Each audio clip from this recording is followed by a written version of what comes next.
ko ba't ganto? Ginaganapan ko lang na natural, tsaka inagapan ko na mautal. Nilaban sinugal, ginapang minahal. Katagalan natutunan ko rin tumagal, tsaka alam ko naman na inaabangan na. Sana tabangan yung papakawalan para di naabangan. Kasong alabalaban naman ang alabang kinalakihan na galingan ng galingan. Kaya nakasanayan ko makabuo na madiin. Di ko na malayo na malayo na malayo na malayo. Narote matay ako ng pailing. Mga naniwala di ko pwede biguin, di ko pwede pakitaan na bitin. Mga tinga na kalang busugin ko pa din kahit kabisado na kilitiin. Alam ko na may mata na nagbabantay kung paano ako sasablay. Matyagang nagpapantay kung kailan ako tatamlay at lalaylay. Yung mga laway na makita ako na mahina. Umay na manira, ngalay na manghila. Kasi nga walang pinakitang hindi pa matay. Na napasarap mag-rap, ang daming nagbago mula nung kilalanin ang tao. Daming nagtulak sa'kin, palaging maging ganado, palaging pakado. Pag kumalaw, palaging planado.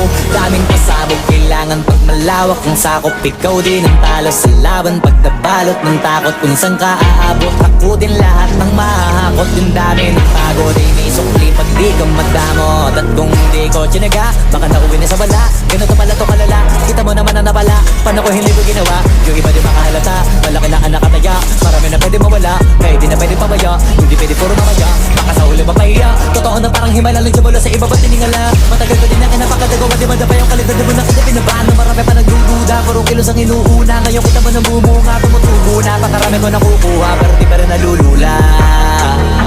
Tas sa ugali wala pa rin binago, tao pa rin pag umaharap sa tao.